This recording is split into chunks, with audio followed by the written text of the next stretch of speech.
وأصحابه وأتباعه إلى يوم الدين. اللهم فقهنا في الدين وعلمنا التأويل وألهمنا رشدنا يا رب العالمين. Alhamdulillah, in our lessons on Maraqi al-Falah, Sharh Nur al-Idah of the great Imam Ash-Shurunbulali rahimahullah ta'ala, we are looking at investigations related to the conditions of the prayer, and we began looking at what is the awrah. And in the awrah, with respect to the awrah, we began looking at what is the awrah for men, and now we have reached what is the awrah for women. So he says, وَجَمِيعُ بَدَنِ الْعَوْرَةِ الْحُرَّةِ عَوْرَةِ إِلَّا وَجْهَهَا وَكَفَّيْهَا وَقَدَمَيْهَا. Did we take this? No, we stopped there, right? The entire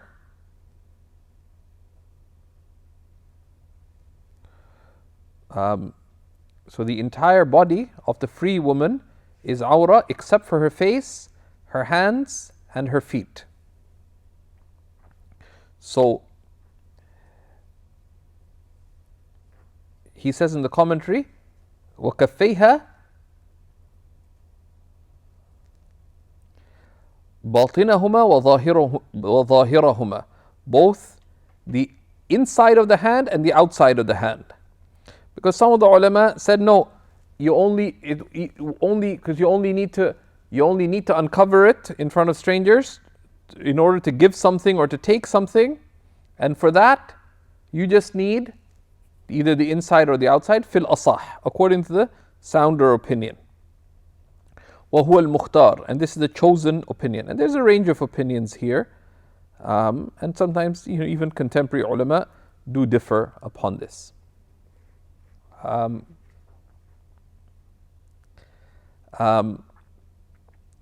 وَذِرَاعُ الْحُرَّةِ عَوْرَةٌ فِي ظَاهِرِ الرِّوَايَةِ, and the forearms of a free woman are awrah according to ظاهر الرواية. Right? And this is the major transmission. But then he tells us, rahimahullah, وَهِيَ الْأَصَحْ, and this is the sounder of two narrations. Why? Because there is a narration from Abu Hanifa that is to the contrary. So he says, وَرُوِيَ عَنْ أَبِي حَنِيفَةَ لَيْسَ بِعَوْرَةٍ, and it's وَعَنْ أَبِي حَنِيفَةَ, and it's related from Abu Hanifa that it is not awrah. Right? Meaning, what is not awrah? That the forearm is not awrah, right? The arm up to the elbow is not awrah. This is a narration, right? So,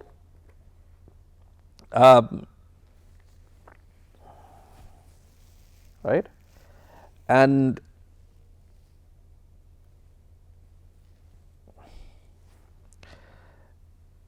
there's some taraddud within the school regarding this. Why? Because, for example, if you see the ikhtiyar of Imam al-Mawsili, right? He makes taqwiyah of this narration, right? And a number of others. So the number of scholars who did choose that narration, and they say the wisdom of that ruling is because of the need of uncovering it when working.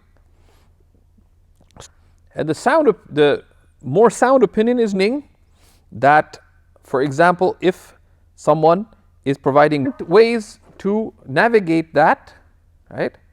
That, to make an exemption, or, without consideration of harm to the patients, right? That there's a way of keeping covered without hardship or harm, then one does so. But otherwise, this opinion has been chosen, right? It has been chosen by some ulama, right? That the one Abi Hanifa now laysa bi'awrah, because the opinion that the dhira is awrah, that the forearm must be covered, is the more sound opinion, and that's a fatwa opinion, and that's zahir riwayah. So we don't leave it broadly. However, what does this mean?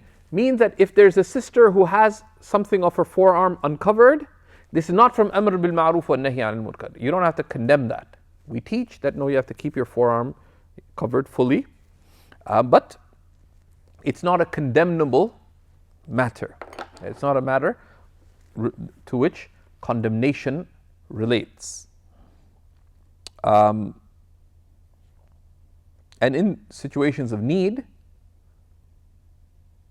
such as, for medical staff, for example, etc., they could uncover up to their elbow, right? That is permissible. To the extent that is needed or required, there will be leeway for that in those kinds of situations. And then one would not look at that to the extent possible, and one avoids doing so. The other situation would be if someone is working in a situation where, keeping it covered would be unduly hard. It would still remain precautionary if someone got the right kind of clothing. Now there's all kinds of things, but for example, someone's working in, dishwashing, for example, etc., right? Or in other such things. There, to roll up one's sleeves would be permissible, but then unrelated men would avoid looking there, right? To the extent possible. But even if unrelated men do see in that situation, that's the whole meaning of awrah. One is not accountable for that, right? But, okay. وَإِلَّا قَدَمَيْهَا, and except for her feet, right? في أصح الروايتين, for the soundest of two narrations, right? باطنهما وظاهرهما, both the inside, the bottom of the feet and the top of the feet. لعموم الضرورة, because of the widespread nature of the need. ليس من العورة, they're not from awrah, right? And this is also what's chosen in the Durr al-Mukhtar and the Hashiyah, but there are multiple opinions related to this, right? The Mashayikh do suggest that if someone is of religious concern, etc., and they're able to, and it's not particularly, that to the extent that, because there is khilaf within the madhab, and there is khilaf with respect to within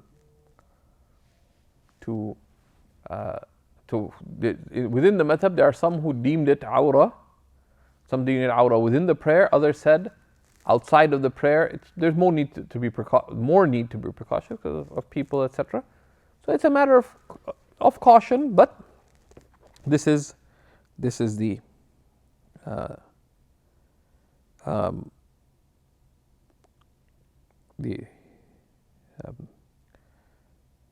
this is the fatwa position. There's the way, again, one doesn't have to correct, but again, the relied upon position for the forearm is awrah, but if someone's forearm got uncovered slightly, they shouldn't do it, right? Because that's contrary to the relied upon a position in our school and the positions of the other madhabs as well, and it's based on precaution and following prophetic teachings.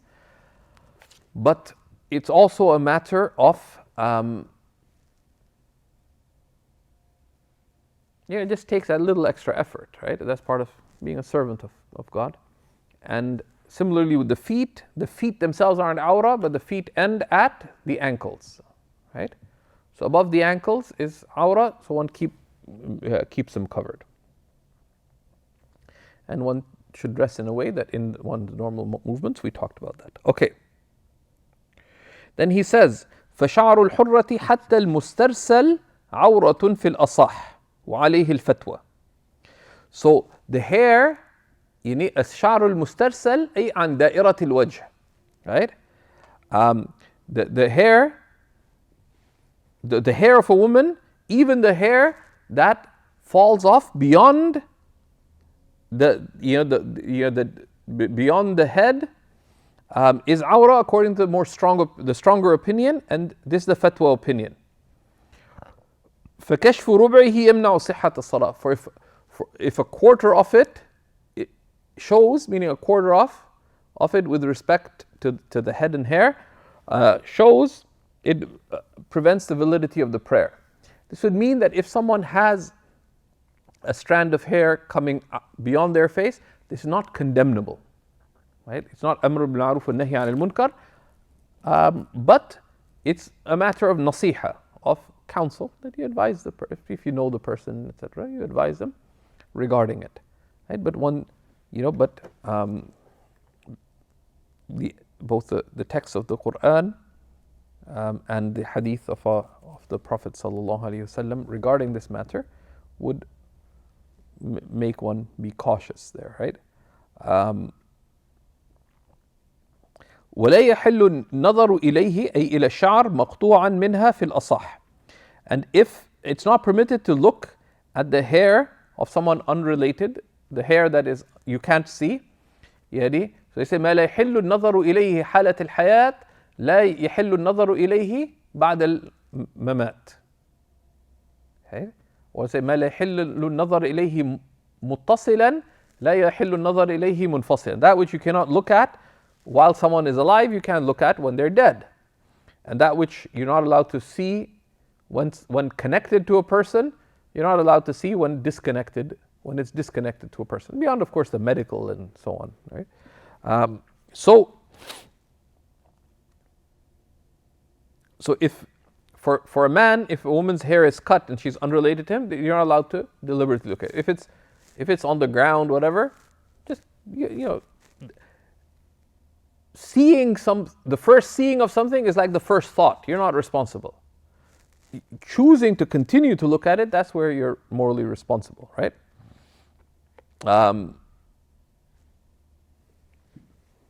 Right?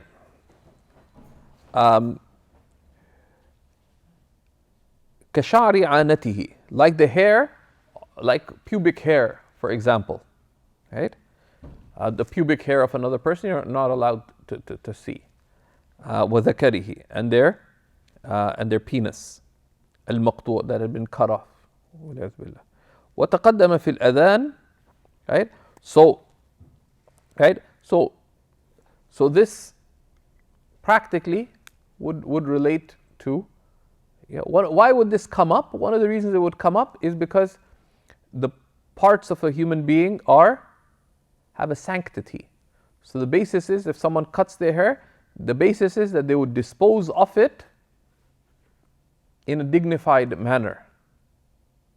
Right? It's best to bury it if one can. Right? But that's not necessarily facilitated, so many people would gather it and then bury it.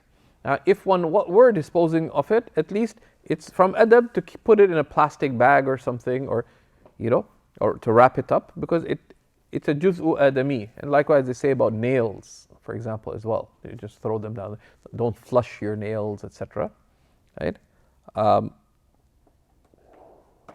Right? It says وتقدم في الأذان أن صوتها عورة وليس المراد مجرد كلامها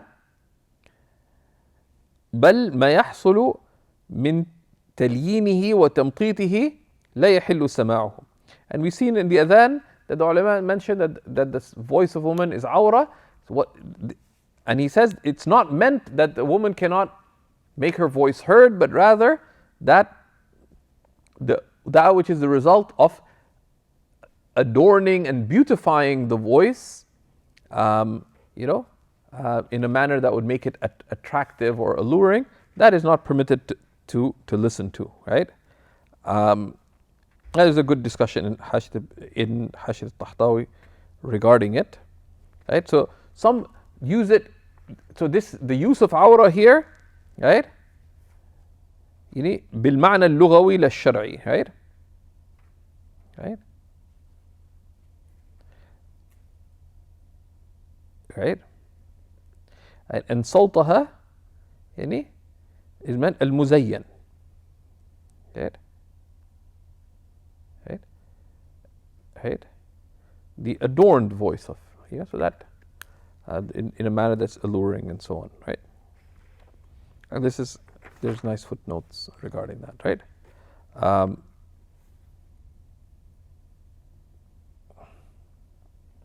Right?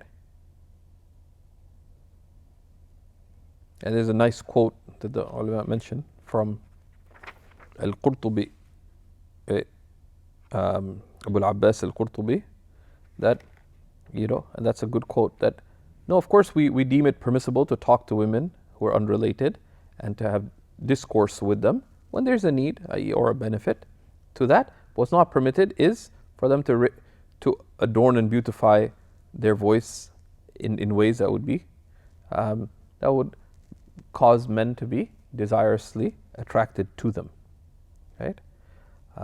Because of the modesty that both men and women have been commanded to uphold respectively. Okay. وكشف ربع عضو من أعضاء العورة يمنع صحة الصلاة. Uncovering a quarter of a limb of any of the limbs of the awrah prevents the validity of the prayer. العورة الغليظة أو الخفيفة, whether the major awrah or the minor awrah, right? من الرجل والمرأة, from both men and women, يمنع صحة الصلاة, prevents validity of the prayer. So the ulama, in terms of the impermissibility of covering, it's all impermissible.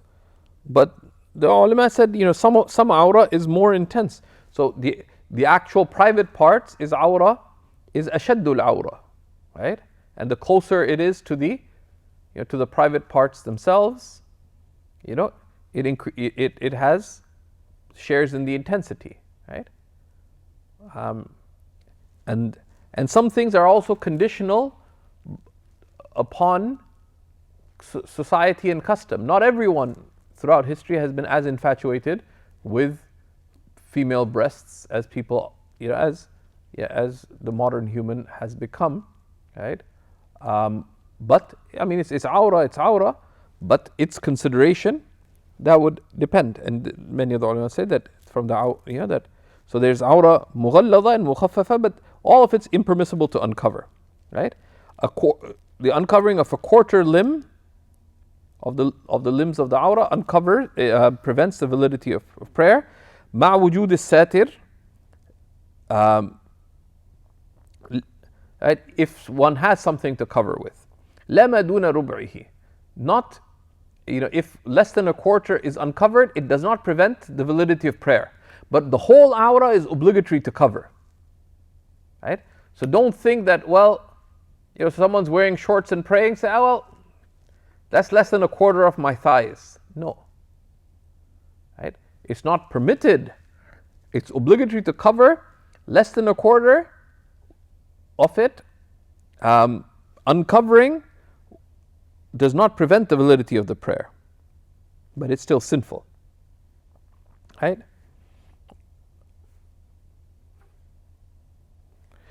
لما دون ربعه. And then how do you consider a limb? The ulama said, والركبة مع الفخذ عضو واحد في الأصح. The knee with the thigh is considered one limb, according to this more sound opinion. وكعب المرأة مع ساقها. And the heel of the woman with her shin. وأذنها بانفرادها عن رأسها. And her ears are considered separately from her head. So uncovering a quarter of the ear would prevent the validity of prayer. And there's some discussion on the ear being considered with the head or separately. The other opinion gives a little more leeway, and most of these there's leeway. Someone always prayed with their ear uncovered. There are other opinions regarding this. So that's why don't rush to give fatwa to people. وَثَدْيُهَا الْمُنْكَسِرِ, right? And a drooping breast would be considered as a separate limb from the chest. وَإِنْ كَانَتْ نَاهِدًا فَهُوَ تَبْعٌ لِصَدْرِهَا. But if her chest, she does not have drooping breasts, then the breasts are considered with the chest. وَذَكَرُ بِانْفِرَادِهِ وَالْأُنْثَيَيْنِ بِلَا ضَمِّهِمَا إِلَيْهِ. And the male organ is considered separate from the testicles, according to sound opinion. And you have to consider in context where it was very difficult to have enough cloth to cover, right? وَمَا بَيْنَ السُّرَّةِ وَالْعَانَةِ عُضْوٌ كَامِلٌ. And between the navel and the pubic area is one limb on its own, on all sides of the person. وكل ألية عورة والدبر ثالثهما في الصحيح. Right? What's the ألية?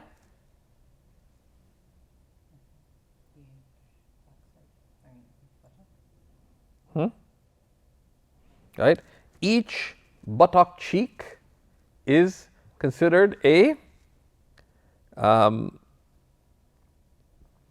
its own in terms of if it's uncovered. Right? كل ألية عورة meaning كل ألية عضو. Right? That's how السيد meaning Abu Saud expressed it. Right? كل ألية عورة أي عضو. Right? Each buttock is considered as a limb on its own. والدبر ثالثهما, and the anus is considered on its own. Right? So the anal area, if it's uncovered, that's it. I mean, we don't have to, this is the ruling. We don't have to consider why it would be uncovered. If it does, this is the ruling. That's the thing, right?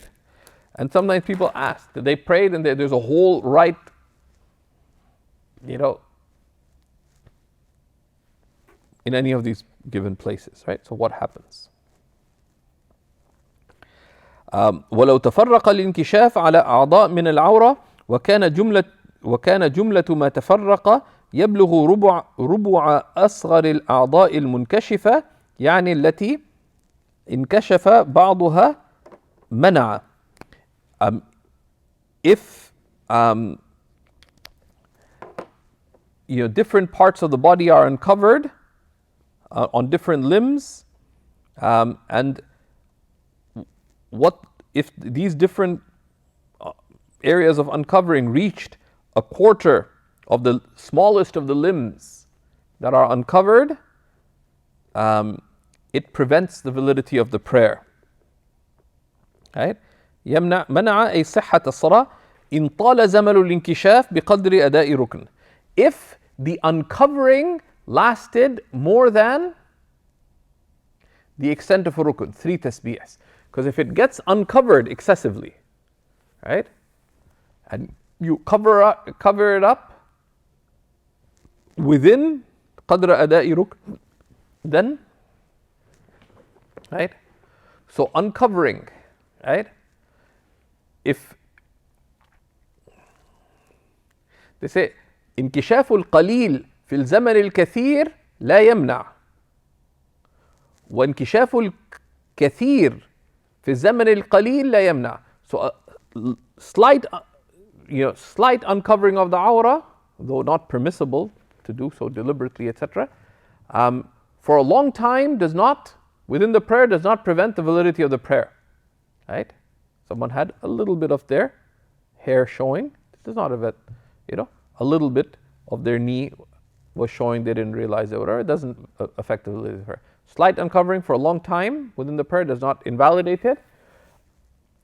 A lot of uncovering for a brief time, the extent of 3 tasbihs, is excused. So someone was praying and suddenly this air vent blew, so their izar uncovered both thighs. If they rolled it back down within 3 tasbihs, their prayer would be valid. Right? وإلا وإن لم يبلغ ربع أصغرها أو بلغ ولم يطل زمن الانكشاف فلا يمنع الصحة للضرورة سواء الغني والفقير. And if the extent, the uncovering, if it was over multiple limbs, does not reach the extent of a quarter of the smallest limbs, or it was more than that, more than a quarter of the smallest limb, but only very briefly, then it does not prevent the validity of the prayer. So someone was distractedly praying in their pajamas and they scratched their left buttock, but just for a moment. So they uncovered half their buttock, but it covered up. Of course, it's haram to do something like that. But if it lasted less than 3 tasbihs, the person committed a sin by doing that. Whether they were sinful is another matter, because it was forgetfulness, etc. But this would not affect the validity of the prayer.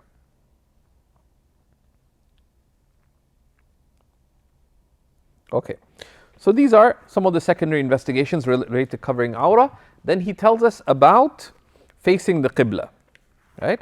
And what relates to it. So he tells us, وَمَنْ عَجَزَ عَنْ اسْتِقْبَالِ الْقِبْلَةِ بِنَفْسِهِ لِمَرَضٍ أَوْ خَشْيَةِ غَرَقٍ وَهُوَ عَلَى خَشَبَةٍ أو عجز عن النزول بنفسه عن دابته وهي سائرة أو كانت جموحا أو كان شيخا كبيرا لا يمكنه الركوب إلا بمعين أو خاف عدوا آدميا أو سبعا على نفسه أو دابته أو ماله أو أمانته أو اشتد الخوف لقتال أو هرب من عدو راكبا فقبلته جهة قدرته للضرورة وقبلة الخائف جهة أمنه.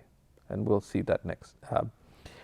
So, if someone is unable to, let's read the matn. If someone is unable to face the qibla due to sickness or inability to get off their mount, or they fear an enemy, then their qibla is the direction of their ability. So he explains that out. If someone's unable to face the qibla by themselves, because what's the principle according to Abu Hanifa? Al-mar'u qadirun biqudrati nafsi. A person is only able with their own ability, because of the textual proofs, right, from end of Surah Al-Baqarah, etc. Limaradin, due to sickness, for example. These are just illustrative of inability, actual or effective. Or fear of drowning, such as if you are on a wooden plank. Right? You're holding on to a wooden plank. If you try to face the qibla, you're going to fall off the plank. Right? Or one was unable by themselves to get off the animal while it is riding. Right? And while it is riding, why did he mention this? Right?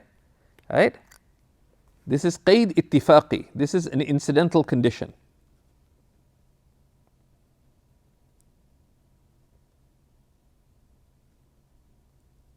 Right? There's a lot of discussion, and there's a lot of discussion during Imam Shurbulali's time, as you can see also. I believe does he have a treatise on Salah fi Safina and so on?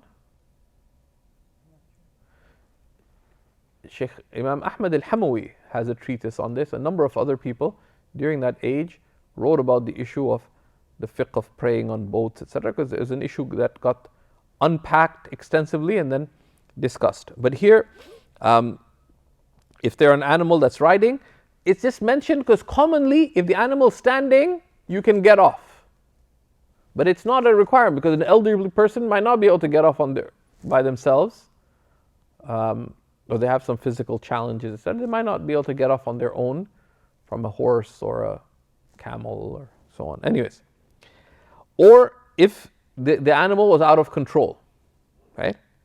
Or they're an elderly person, they're not able to ride or get off here except with an assistant.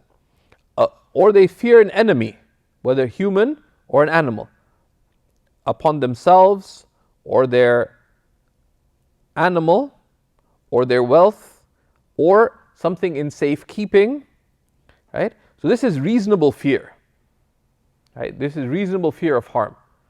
Reasonable, and the test of reasonable fear, if 10 people were in the same situation, would they deem it to be reasonable fear, right? Like it's a reasonable fear. Whether upon themselves or your belongings or something that's in safekeeping with you. Or there's intense fear due to battle or fleeing from the enemy and you're riding. Then in all these situations of actual or effective inability, then your qibla is the direction that you are able to face, right? Right? So there, if you're on a mount, like if you're, for example, in the old days, if you're on an animal, you would pray with head movements, ideally standing if you could, but if you fear, then even riding or driving in that case, right? And when you're able, you would face the Qibla. If not, then not, even for the fard. But inconvenience is not an excuse from not facing the Qibla, right? And we'll see more detail on this, right? About the prayer when traveling, right?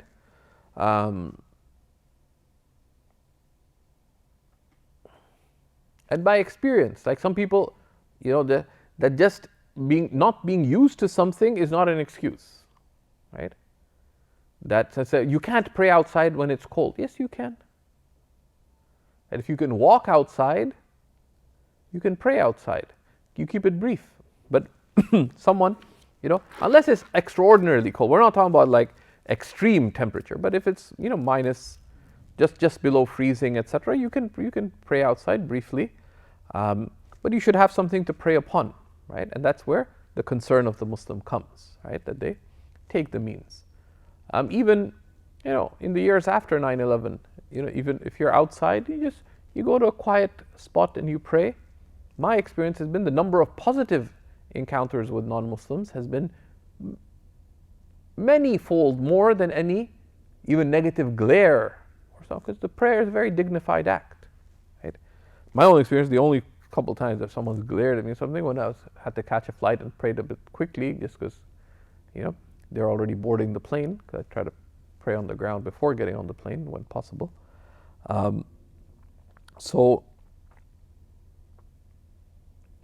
وَقِبْلَةُ الْخَائِفِ جِهَةُ أَمْنِهِ. And the prayer, the qibla of the one who's fearful, with reasonable fear, is the direction that they feel safe. So the enemy is about to attack you from one direction. If you face the opposite direction, facing the qibla, then you would be in harm's way. Then you face the way you're able to.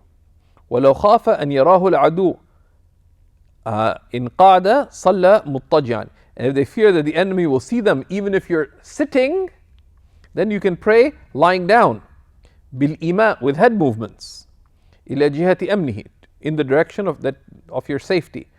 والقادر بقدرة الغير ليس قادرا عند الإمام. And the one able with another's ability is not able according to Abu Hanifa. خلافا لهما, contrary to the opinion of the two companions, right? إذا لم يجد أحدا فلا خلاف في الصحة. But if one doesn't find anyone, there's no difference opinion about validity. So the issue is that what if you have like a servant? What if you have a child, a spouse who can help you? Do you have to ask them or not? If someone is wealthy, do they have to hire someone to help them? So there's no harm involved in them getting someone to help them face the qibla, etc. So they just have the physical impact. Do they have to get someone? No.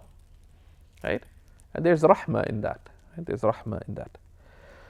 Okay. And we'll see more of that when we come to the marid, the sick person. وَمَنْ اشْتَبَهَتْ عَلَيْهِ الْقِبْلَةِ وَمَنْ اشْتَبَهَتْ عَلَيْهِ جِهَةُ الْقِبْلَةِ. Whoever is unclear about the direction of the qibla. He added the word jiha just to make clear that the one who can't see the Kaaba, all they're responsible for is the direction. وَلَمْ يَكُنْ عِنْدَهُ مُخْبِرٌ. And one doesn't have anyone to tell one. Because if there is, then you have to ask them, min ahli al-makan, of the people of that place. You get somewhere, you know where the qibla is, you ask somebody where's the qibla. In a Muslim country, you'd ask them where the qibla is. In a non-Muslim country, you could ask them which way is north, for example. But you have different mileage on that. Some places, they have more sense of north and south than other places. It's quite interesting. In my travels, I found some challenges with respect to that. Right? وَلَا مِمَّنْ لَهُ عِلْمٍ. Nor can you ask someone who knows. Right? They know how to tell by signs and so on. أَوْ سَأَلَهُ فَلَمْ يُخْبِرْهُ. Or one asked them and they didn't tell, they refused. Right?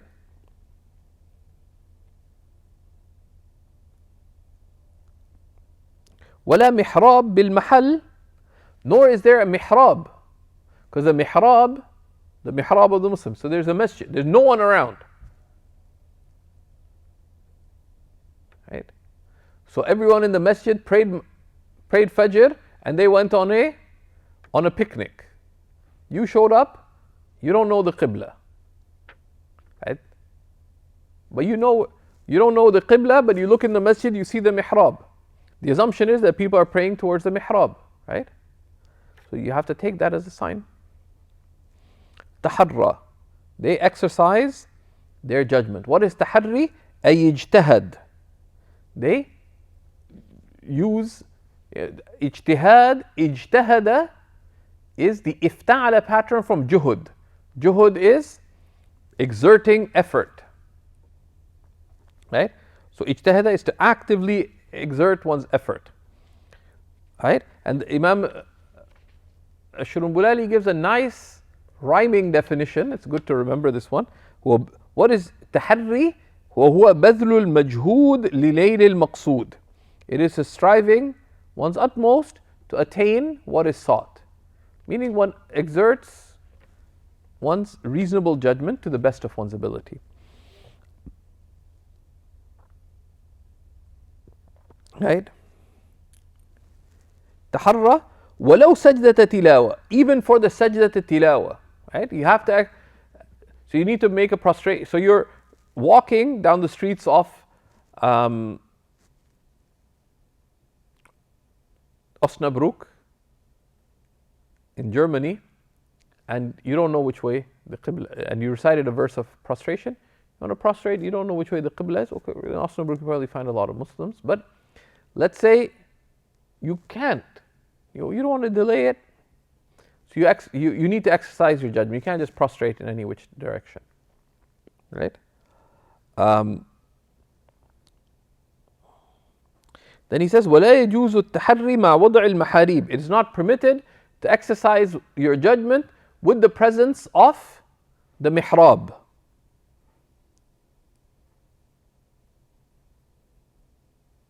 So this is where, now what does that mean? Right? That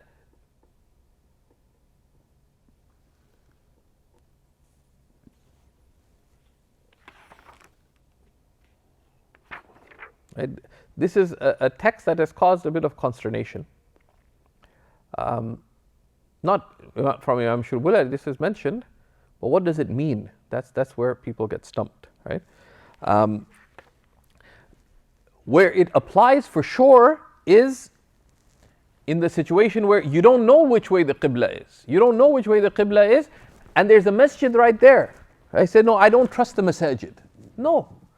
Why? Because the basis is that this is something done by collective decision, and the basis is that it should be sound. And tufidu dhann, it gives you dhann. Right? It gives you dhann. And yeah, ghalabat al-dhann. Would it be conceivable normally that the Muslims will be playing away from the Qibla? No. So you don't know which way the Qibla is, like bi'ilm, okay? That dhann is sufficient. That reasonable surety that that's probably the Qibla. You can't leave it to, I think that's the star that gives you the direction. So this expression has a range and scope in which it applies. The problem is the opposite. Where it does not apply is, for example, there's a masjid where that the Qibla is facing 40 degrees away.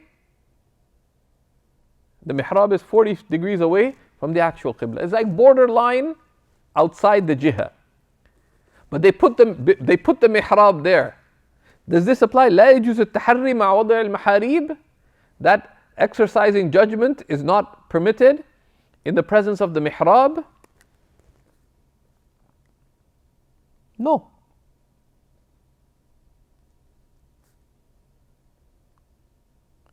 Right?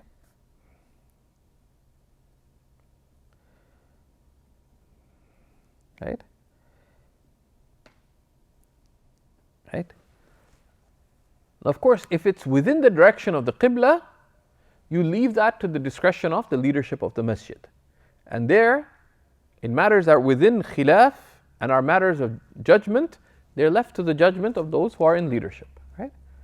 And you would pray like that. Even in your own prayer, in a masjid, etc., the mihrab is in a direction, and there, if you're praying where others pray, for you to be facing away from the qibla, right, is mukhalafatul jama'ah.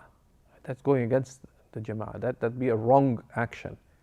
And if you see a young person doing that, right, you advise them nicely, please, the qibla here is that way, right?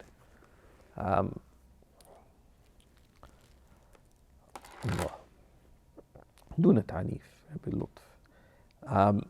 لأن وضعها في الأصل بحق, because the basis is that the mihrab was put soundly, right? And this was taken historically, was taken seriously by the Muslims. That's not always the case everywhere, of course. ومن ليس من أهل المكان ومن ليس من أهل المكان والعلم لا يلتفت إلى قوله. And someone who's not of the place and not of the people not of knowledge, we do not, we don't go and ask them. This is a separate issue, right? They're not a local and they don't know, right? Then their words are not taken. وإن أخبره اثنان مما هو المسافر مثله.